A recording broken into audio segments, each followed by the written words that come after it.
If you followed through the first two movies of this series and made changes to the characters, simply reopen the file you downloaded for the tutorial. Hide the LODs and the two characters on the right. You'll be using only the main character for this part. In the last movie, we discussed how an art director can have a change of heart by changing the design of a character. In that example, you had to change the waist and shoulders of a character to give it a more cartoonish look. This was achieved by selecting sub-objects and scaling them in or out. Although the volumes changed, the topology and edge flow didn't. In this situation, the art director wants to add a gun belt to the character being a soldier or a rebel of some sort. This means that making the gun belt part of the character will require not only modeling it, but cleaning up the resulting model. The existing character's edge flow will be seriously compromised by the addition of a gun belt that goes diagonally from the waist to the shoulder. Instead, you can keep the gun belt as a separate prop. However, you'd still need to skin it properly so that it travels flawlessly with the rest of the character's body. This is where skin wrap comes in, again. First things first, let's model the belt. You need to model it in a way that conforms to the body. Make sure the character's mesh is selected and go to the Modify panel. Highlight Editable Poly and expand the modeling ribbon. Go to the Freeform tab. You'll use the Strips tool to build the belt. Instead of building the belt on the construction grid, choose Surface and then pick the character's body as the surface you want to conform to. If you wish, enter a small offset value, such as 0.1 or 0.2, so that the ribbon is very slightly over the body. Expand the Poly Draw panel. Set the minimum distance to about 40. This in effect defines the size of the strips that will make the belt. Click on New Object to ensure the belt is a separate prop and not an element of the existing mesh. Click the Strips tool and then click and drag over the character's chest to build part of the belt, from the left shoulder to the opposite side of the waist. Orbit around, and then hold Shift and click and drag to continue the strip to the side, and then up the back. Keep on going, using the same Orbit, Shift, click and drag technique to close in on where you started.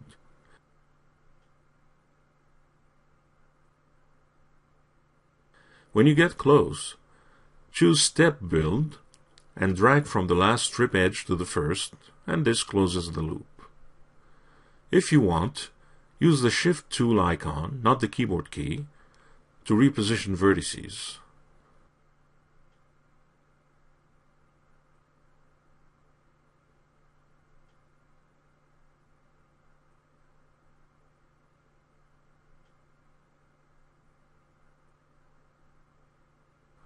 At this point, the belt is very much an independent editable poly and can be edited as such. Add a shell modifier to it to give it depth.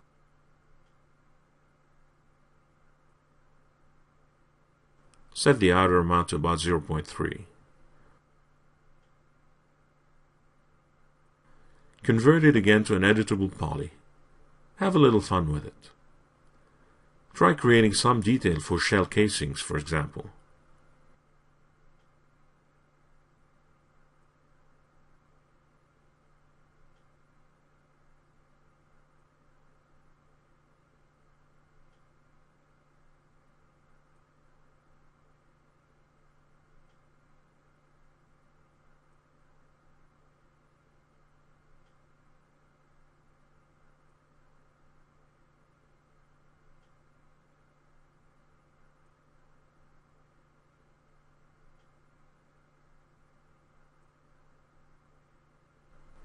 If you were to manually skin this gun belt to the biped skeleton, you're in for some trouble. Try it. With the gun belt selected, add a skin modifier.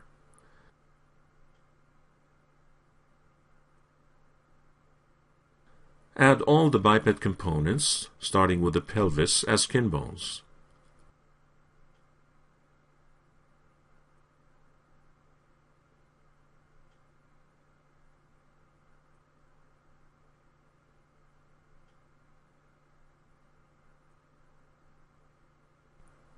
Select the biped's head and exit figure mode.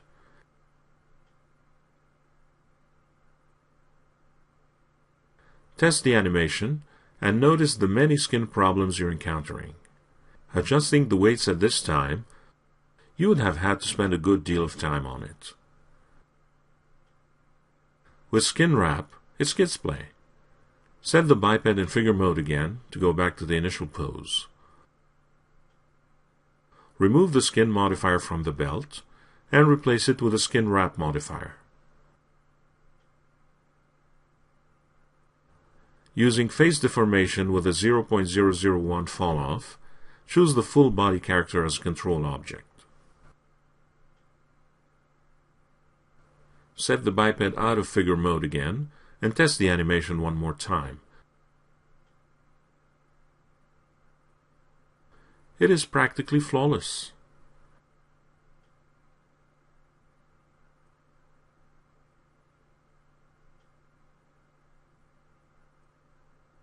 Set the biped in figure mode again and select the belt. If there are any adjustments to be made, you can always convert skin wrap to a regular skin, like you learned in the 2 previous movies. Notice, however, that the belt is using all of the biped's bones for skinning information, but that's only because it's a direct transfer from the character's skin data. If you want, you can access Edit Envelope mode and remove those bones that are not affecting the belt. This will make calculation times easier as fewer bones are processed. You have to be careful, though, not to remove a needed envelope, as undoing is not possible. As you select envelopes in the list, keep an eye in the viewport for color codes. If the belt stays a uniform dull gray, then that envelope does not affect it and can be safely removed. When you highlight an envelope and a part of the belt turns blue, yellow, or red, that means this envelope is needed and should be left alone. Some should be pretty straightforward. Spine envelopes logically affect the belt because of their proximity and should be left alone.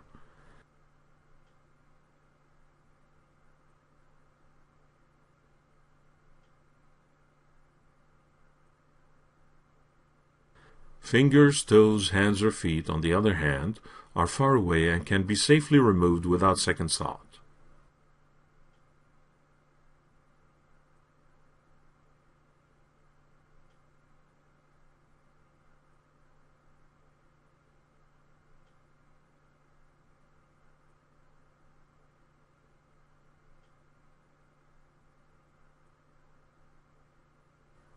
In this particular case, you should be left in the end with only about 8 to 10 bones affecting the belt.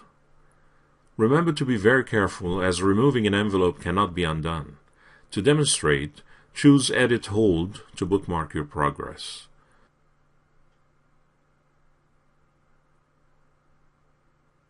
Remove an envelope that you know is needed, such as BIP 001 Spine 2. Press Ctrl-Z to undo. Even though the envelope is back, the skinning information is gone and cannot be retrieved. Choose Edit Fetch to recall your bookmark.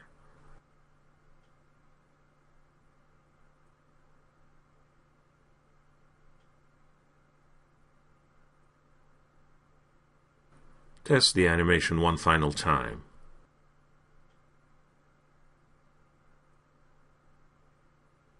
In this 3-part series, you learned how to use skin wrap in a variety of ways to transfer skinning data from one object to another.